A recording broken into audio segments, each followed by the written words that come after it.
मेरे प्रिय, आज के दौर में भी सुनने को आता है, देखने को आता है। कभी अखबारों से, कभी टीवी से, कभी सोशल मीडिया से। जब कभी नहीं था ये सब, तब भी सुनने को आता था, देखने को भी आता था, समझने में भी आता था कि जिस पूजा पाठ आराधना स्तुति वंदना के जरिए जिस स्थान को हम निर्मित करते हैं भगवान को पाने के लिए, और उसमें किसी भगवान की हम मूर्ति बिठाते हैं, फिर उस पर चढ़ावा आता है, दान आता है, उसकी देखभाल सेवा के आदि के लिए कोई एक व्यक्ति रखा जाता है, जैसे कोई ब्राह्मण कहता है, कोई पंडित कहता है, कोई पुजारी कहता है।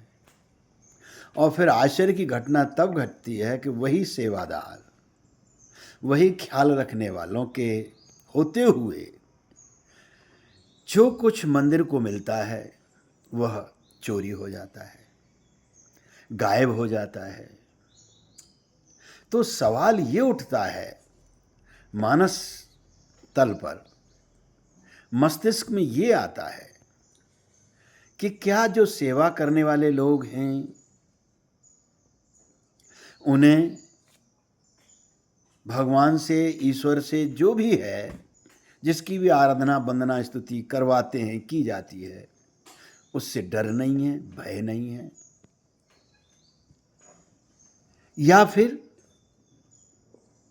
जिसके लिए, जिसके निमित्त वो चढ़ावा, वो दान आदि भेंट किया जा रहा है, चढ़ावे में आता है, वह भगवान बैठा हुआ मंदिर में जो भी है, जिस रूप में भी है, वो अपने धन की रक्षा नहीं कर पाता, अपने को बचा नहीं पाता।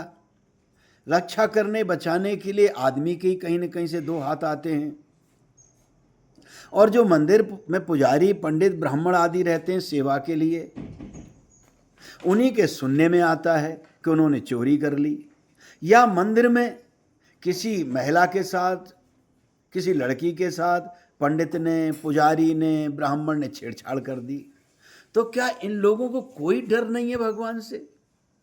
तो कहीं ऐसा तो नहीं कि वो एक बहाना है, या तो डराने का, धमकाने का, धोखा देने का, या फिर ठगी का?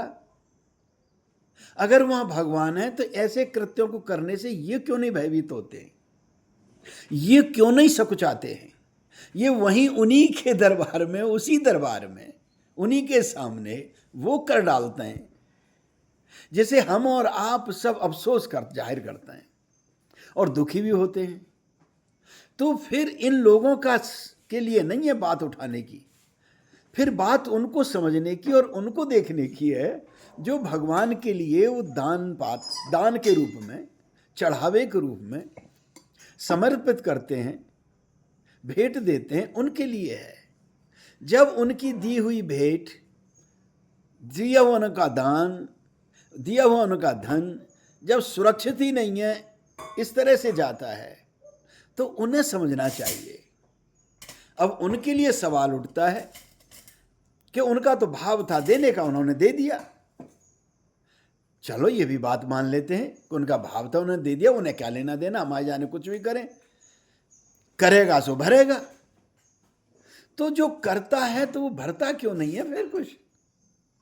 उन्हें तो हम साफ किसी न किसी तरीके से बचा देते हैं और एक पीछे के रास्ते से निकाल देते हैं, और वो सारा किसी दूसरे के ऊपर मढ़ देते हैं, या लीपापोती कर देते हैं, या फिर कोई और मुद्दा उठा देते हैं देश के अंदर, सोशल मीडिया पर, टीवी पर। वो बात कहीं की कहीं छूट जाती है, मानस से निकल जाती है, लोगों के दिमाग से निकल जाती है, भूल जाते हैं लोग, और फिर उसी ढर्रे में गाड़ी चलती रहती है।